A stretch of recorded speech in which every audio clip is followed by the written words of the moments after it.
The alien artifacts had been buried for so long that they had become part of Earth itself. At least, that's what the Zathari claimed when their massive ships appeared in orbit, casting mile-wide shadows over every major city on the planet. Dr. Chen Wei's hands trembled as she held the metallic sphere they'd unearthed beneath the Gobi Desert.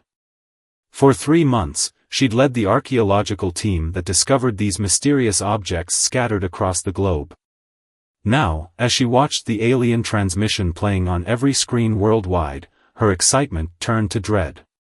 People of Earth, the crystalline being announced, its translucent form shimming with internal light, we have returned to reclaim our lost colony. Your world was seeded by the Zathari Empire 10 million years ago, and now we have come to harvest what we planted. The sphere in Dr. Wei's hands pulsed with a faint blue light, responding to the transmission. Similar reports flooded in from dig sites across the planet. All the artifacts were awakening. Your species, the Zathari continued, was never meant to achieve dominance here. You are an accident of evolution, a random mutation that occurred during our absence. We require this world's resources for our civilization's survival. You have 30 Earth days to evacuate to designated preservation habitats. Those who resist will be recycled, along with all evidence of their existence. In the silence that followed, Dr. Wei noticed something about the sphere that made her blood run cold. The carbon dating results had suggested these artifacts were millions of years old, but the metal's crystalline structure showed no sign of expected degradation. Either their science was wrong, or... Her computer chimed. New analysis results. She pulled up the data, and her eyes widened. The soil samples from around the artifact showed signs of recent disruption, not millennia of undisturbed layering. These objects hadn't been buried for millions of years, they'd been planted recently. The Zathari were lying. As military jets scrambled overhead and emergency sirens began to wail, Dr. Wei knew she had to get this information to someone who could use it. The sphere pulsed again, stronger this time, and she realized with growing horror that it was transmitting her location. The last thing she saw before the laboratory ceiling dissolved in a flash of blinding light was the message appearing on her computer screen: analysis complete. Estimated artifact age, less than 1 Earth year. The Zathari hadn't come to reclaim Earth. They had come to steal it. The world changed in the 24 hours after Dr. Wei's disappearance. Her last transmission, proving the artifacts were recently planted, reached the United Nations Security Council just as the Zathari began their second broadcast. We are disappointed by your lack of immediate compliance, the crystalline being announced, its form now tinged with angry red pulses. Perhaps a demonstration is in order. The skies over Mumbai disappeared behind a curtain of shimmering energy. When it cleared 30 seconds later, a 5-mile circle of the city had vanished, replaced by a perfectly smooth crater. 8 million lives, erased in an instant. In an underground bunker beneath Geneva, Dr. Wei awoke to the sound of urgent voices. Her laboratory's emergency protocols had activated moments before the Zathari's attack, teleporting her to one of several classified backup facilities around the globe. She wasn't the only one, dozens of key scientists had been evacuated in similar fashion. Doctor, thank goodness you're awake. An older man in a military uniform approached her bed. I'm General Roberts of the United Earth Defense Council. Your discovery about the artifact's age changes everything. We need to know what else you've learned. As Dr. Wei shared her findings with the hastily assembled War Council, more reports flooded in. The artifacts weren't just transmitters, they were forming a global network, affecting Earth's magnetic field in subtle but increasingly dangerous ways. The Zathari aren't just lying about their claim to Earth, she explained, pulling up her latest analysis. They're terraforming it. These devices are already changing our planet's fundamental properties. If we don't stop them, Earth won't just be conquered, it'll become uninhabitable for humans within months. The general's face hardened. Then we fight. But how do you wage war against an enemy who can erase cities with a thought? With their own weapons, Dr. Wei replied, revealing the sphere she'd managed to bring with her. They may be advanced, but they made one crucial mistake. They assumed we wouldn't be able to understand their technology in time. They underestimated human ingenuity, and our determination to survive. Around the world, humanity began to mobilize in ways unprecedented in human history. Ancient rivalries were forgotten as nations pooled their resources and knowledge. Chinese quantum computers worked in parallel with Silicon Valley AI systems, analyzing the alien technology. Russian aerospace engineers collaborated with NASA, developing countermeasures against the Zathari's energy weapons. And deep beneath the Geneva facility, Dr. Wei made a discovery that would change everything. The artifacts weren't just affecting Earth's magnetic field, they were drawing power from it. Which meant they could be overloaded. But before she could share this revelation, the facility's alarms blared. On screens throughout the bunker, they watched as the Zathari ships began to move into attack formation. The 30-day deadline had been a lie, like everything else. The invasion was beginning now. Humanity had hours, not weeks, to find a way to fight back. And somewhere in the artifact network that spanned the globe, Dr. Wei knew there had to be a weakness. She just had to find it before the Zathari finished what they'd started in Mumbai. The race for survival had begun. The Zathari attacked at dawn. Their energy weapons carved burning lines across Earth's atmosphere, targeting military installations and defense networks. But humanity wasn't as helpless as they'd assumed.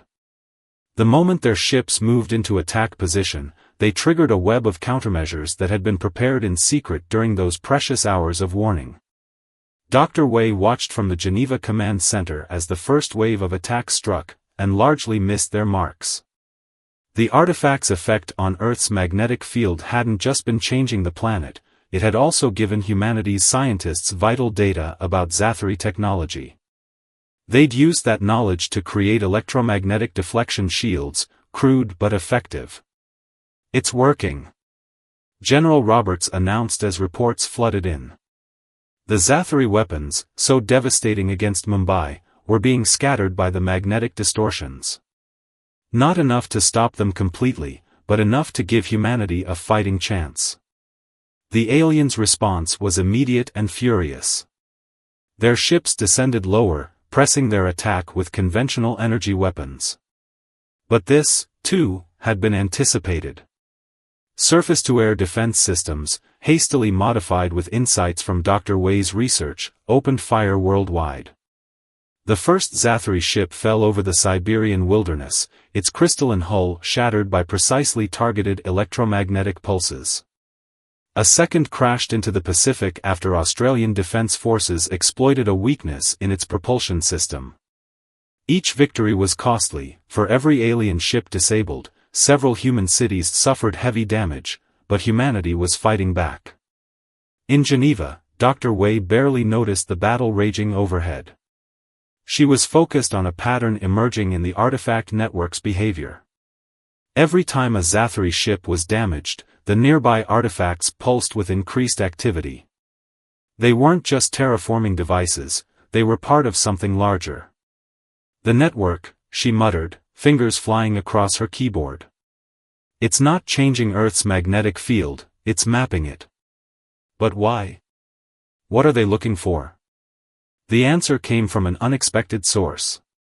A young physicist in Brazil, analyzing data from deep-crust scanning stations, noticed that the artifact's energy pulses were concentrating around specific geological formations. Formations rich in a previously unknown mineral that seemed to resonate with Zathari technology. "They're not here for the planet," Dr. Wei realized, her voice barely a whisper. "They're here for what's beneath it. Something they need desperately enough to risk an interstellar war." Before she could investigate further, a massive explosion rocked the facility. The Zathari had found them. As emergency bulkheads slammed shut, Dr. Wei made a split-second decision. She grabbed the artifact sphere and ran for the quantum computing lab. If she was right about the mineral's properties, there might be a way to turn the entire artifact network against its creators. She just needed time the brave men and women fighting above were buying with their lives.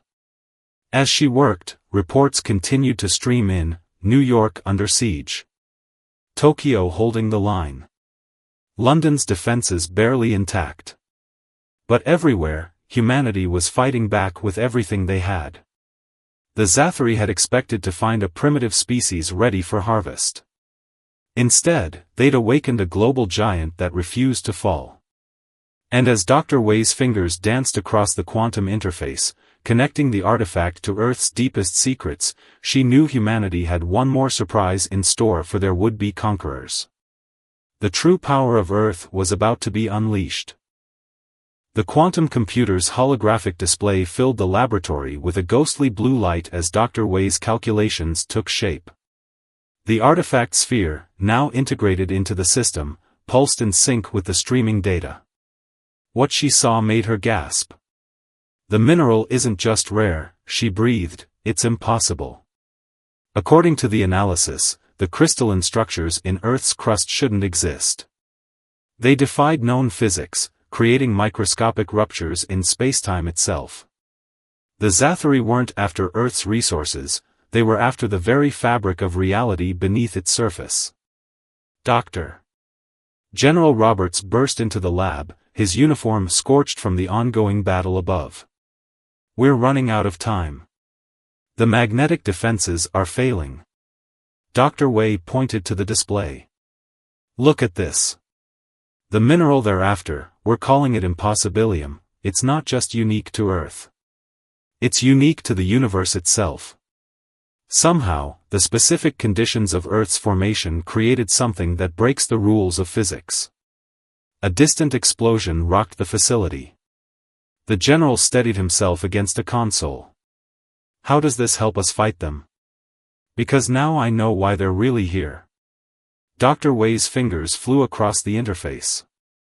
The Zathari aren't conquerors, they're refugees. Their ship's energy signatures are degrading. They're burning out. Without impossibilium to power their faster-than-light drives, their entire civilization will collapse. The revelation changed everything. The artifacts weren't weapons, they were desperate measures by a dying race. But that didn't make them any less dangerous. The Zathari's plan would still render Earth uninhabitable for humans. Above ground, the battle had reached a stalemate. Humanity's magnetic defenses were weakening, but they'd learned to predict and counter Zathari attack patterns. The aliens' desperation was showing, they were taking increasingly dangerous risks to reach the impossibilium deposits. In research centers around the world, scientists worked frantically to understand the mineral's properties. A team in South Africa discovered it could be artificially synthesized, but the process would take years. A Japanese laboratory found ways to enhance its energy output, but couldn't stabilize the reaction. Then Dr. Wei noticed something in the quantum data that everyone else had missed. The impossibilium wasn't just creating ruptures in spacetime, it was responding to human brain patterns. Somehow, human consciousness itself had become entangled with the mineral's quantum properties over millions of years of evolution. We didn't evolve by accident, she realized.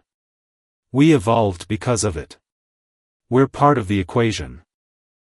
The implications were staggering. The Zathari couldn't harness impossibilium's full potential because they lacked the one thing Earth had produced naturally, human consciousness.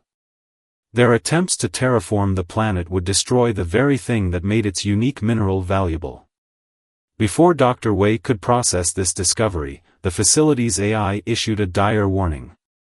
The Zathari had deployed a new weapon, one designed to sever the quantum connection between humanity and impossibilium. If they succeeded, Earth's greatest defense would vanish. But as Dr. Wei studied the weapon's energy signature, she smiled. The Zathari had just made a fatal mistake. In their desperation to break the human impossibilium connection, they'd revealed exactly how that connection worked. And Dr. Wei knew how to weaponize it. She turned to General Roberts, her eyes shining with newfound purpose. Get me a direct link to every research facility still standing. I know how to end this war. The general saw something in her expression that he hadn't seen since the invasion began: hope. "And sir," she added, "contact the Zathari. Tell them we're ready to negotiate." In orbit, the alien ships continued their assault, unaware that humanity had just discovered the one thing that would change everything: the power wasn't in Earth's minerals. It was in its people. "We're not your enemies," Dr. Wei's voice transmitted to the Zathari fleet. "We're your solution." The crystalline beings had agreed to a brief ceasefire, more out of curiosity than mercy. Their holographic forms flickered in the Geneva facility's command center, their internal lights pulsing with skepticism and barely contained desperation. "Your weapons are failing," she continued.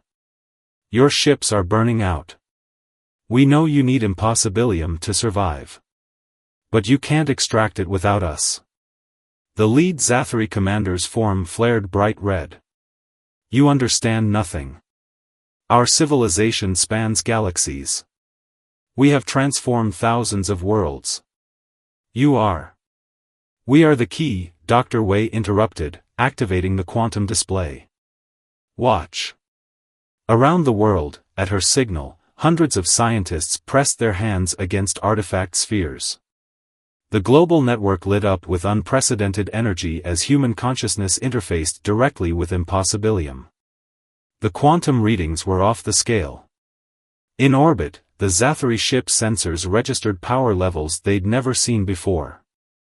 The impossibilium wasn't just reacting, it was multiplying, creating stable quantum fields that could revolutionize faster-than-light travel.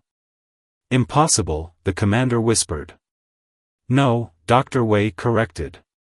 "Human." But the demonstration had an unexpected effect. Some of the Zathari ships suddenly broke formation, diving toward Earth's surface. They'd seen the power humanity could offer, and they meant to take it by force. They never reached their targets. The artifact network, now fully integrated with human consciousness, responded to humanity's collective will. Impossibilium-enhanced shields sprang up around major cities. The attacking ships crashed against them like waves against a cliff. "That was your last mistake," General Roberts announced to the remaining Zathari. "Dr. Wei wasn't just showing you what we can do. She was giving our people time to synchronize with every artifact on Earth." The quantum display showed the full scope of humanity's achievement. Every human brain on the planet was now subtly connected through the impossibilium network. Not enough to share thoughts, but enough to share purpose. Billions of minds, united in defense of their home. The Zathari commander's crystalline form dimmed with realization.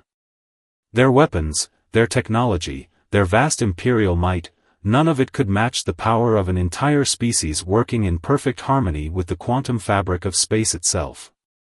"You have two choices," Dr. Wei said softly. "Continue this war, which you now know you cannot win. Or accept our original offer, cooperation." She raised her hand, and a small crystal of pure, stabilized impossibilium materialized above her palm, a feat the Zathari had never achieved. "We can help you save your civilization. We can teach you how to synthesize and stabilize impossibilium. All we ask is peace, and the chance to join the galactic community as equals." The command center fell silent as the Zathari counseled among themselves. Their crystalline forms buzzed with rapid communication, casting dancing lights across the walls. Finally, the commander spoke. "You are not what we expected to find here."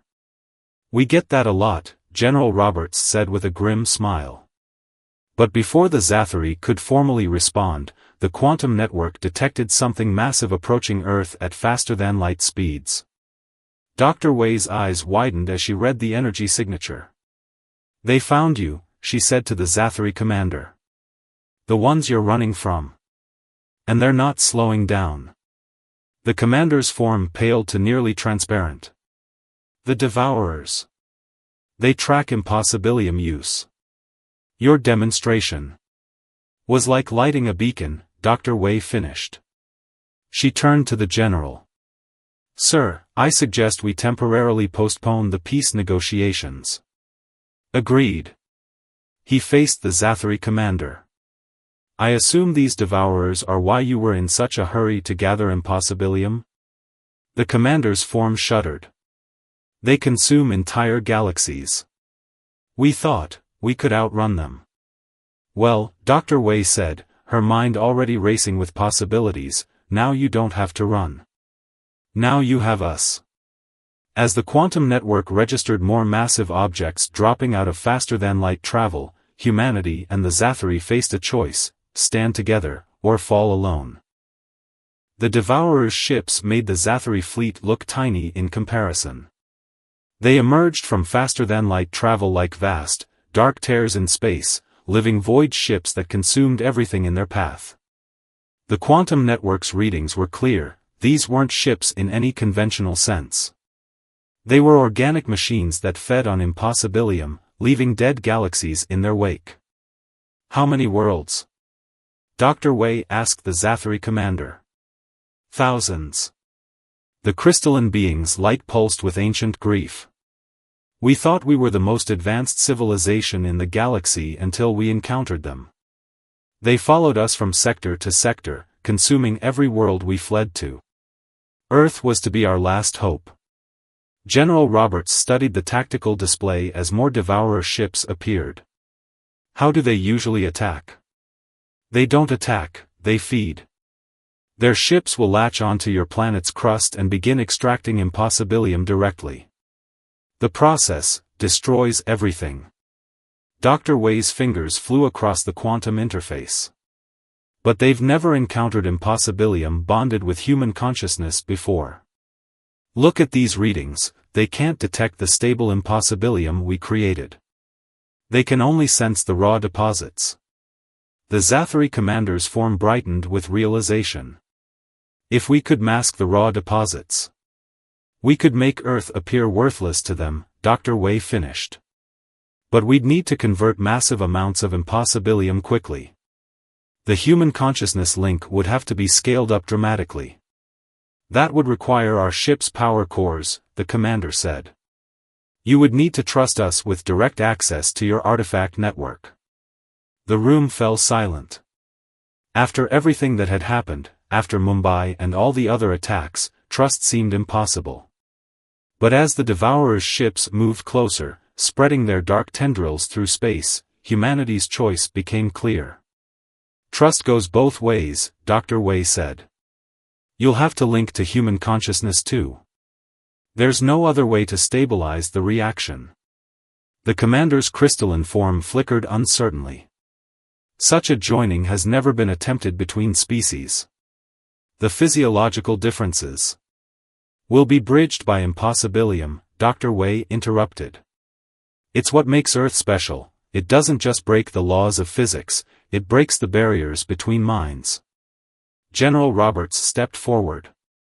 Whatever we're going to do, we need to decide now. Those ships will reach Earth in less than an hour. The Zathari commander seemed to come to a decision. Its form solidified, taking on a more defined crystalline structure. We will join with you. Better to risk everything on cooperation than survive as isolated refugees. What followed was the most ambitious scientific undertaking in human history. As the Devourers approached, every human on Earth joined their consciousness into the Impossibilium network. Zathari ships landed in major cities, their crystalline crews emerging to interface with the artifact spheres. The sensation was indescribable. Human minds brushing against alien consciousness, both species learning to think as one. Through the network, humans experienced the Zathari's vast knowledge of space and time, while the Zathari felt human creativity and determination flow through their crystalline forms. Dr. Wei led the effort from Geneva, coordinating the massive energy transfer needed to convert Earth's raw Impossibilium deposits. The planet's crust hummed with power as billions of minds worked in concert with advanced alien technology. They were halfway through the conversion when the first Devourer ship reached Earth orbit. Its dark mass blotted out the sun over the Pacific, organic tendrils extending toward the planet's surface. But as those tendrils touched Earth's atmosphere, something unprecedented happened. The Impossibilium network, now powered by 2 united species, didn't just hide from the devourers. It began to change them. Dr. Wei's eyes widened as she read the quantum data. The network, it's not just converting Impossibilium anymore. It's reaching into the devourers' ships themselves. The Zathari commander's light pulsed with shock. Their organic technology. And you said Impossibilium responds to consciousness. Which means, Dr. Wei smiled, we might be able to wake them up. The devourer ships were alive, but not conscious. They were organic machines running on ancient programming, endlessly consuming Impossibilium across the galaxy. But now, bathed in the combined consciousness of humanity and the Zathari, something within them began to stir. They're remembering, the Zathari commander whispered, its crystalline form resonating with the quantum network's readings. These ships, they were once a species like us. Through the network, Dr. Wei saw what the commander meant. The Devourer's organic technology contained fragments of memories, a civilization that had discovered Impossibilium eons ago but lacked the stability of human consciousness to control it. They had tried to merge with their machines, but without the crucial element that made Earth special, they had lost themselves to endless hunger. We can help them, Dr. Wei said. The same way humans and Zathari learned to work together. We can give them back their consciousness. Around the world, billions of human minds joined with Zathari consciousness, reaching out through the Impossibilium network to touch the ancient awareness sleeping within the Devourer ships. It was like trying to wake someone from a nightmare that had lasted millions of years. The first ship to respond was the largest, its dark mass gradually taking on a crystalline sheen as Impossibilium-enhanced consciousness spread through its organic systems. Others followed, their void-like surfaces transforming as ancient minds began to stir. The process wasn't fast, and it wasn't easy. Several ships resisted, their programmed hunger fighting against reawakening consciousness. Earth's magnetic field buckled under the strain of channeling so much power through the artifact network. But humanity had learned something vital in their brief war with the Zathari. Together, they could accomplish the impossible. Hours turned to days as the transformation continued. The Devourer ships that had awakened helped with those still sleeping, adding their ancient knowledge to the network. Earth became a beacon of consciousness, shining across the galaxy as 3 species worked together to restore what had been lost. 1 month after the Devourers arrived, the last ship transformed. Where there had been mindless consumers of worlds, there was now a civilization reborn, the restored, they called themselves. Their organic ships, once tools of destruction, became living works of art that could traverse the galaxy without consuming its worlds. In the Geneva facility, Dr. Wei stood with the Zathari commander and a newly conscious representative of the restored, watching the quantum display show the Impossibilium network spanning not just Earth, but reaching out to the stars. Your world is unique in all the galaxy, the restored representative said, its ship form shimmering with delicate patterns of light. Not because of the Impossibilium beneath your feet, but because of what you taught us all, consciousness is meant to be shared, not hoarded. Understanding comes from connection, not consumption. The Zathari commander's light pulsed in agreement. We came to Earth thinking we would find resources to save our civilization. Instead, we found something far more valuable, a lesson in the true meaning of advancement. General Roberts, who had watched humanity go from near extinction to galactic peacekeepers in the span of a month, smiled. Sometimes the best way to solve a problem is to step back and realize it's not the problem you thought it was. Dr. Wei looked at the artifact sphere that had started it all, now glowing with the combined consciousness of 3 species. The real power was never in the Impossibilium, she said. It was in our ability to reach out to those different from us and find common ground. Even when it seemed, well, impossible. As the 3 species began working together to establish Earth as a center for galactic cooperation and research, humanity learned perhaps the most important lesson of all: the greatest discoveries don't come from conquering or consuming, but from connecting and understanding. In seeking to protect their home, humans had found their place in a vast and wonderful universe. And somewhere in the depths of space, other sleeping civilizations waited to be awakened by the light of consciousness spreading from a small blue planet, a planet that had proven that nothing is truly impossible when minds and hearts work as one.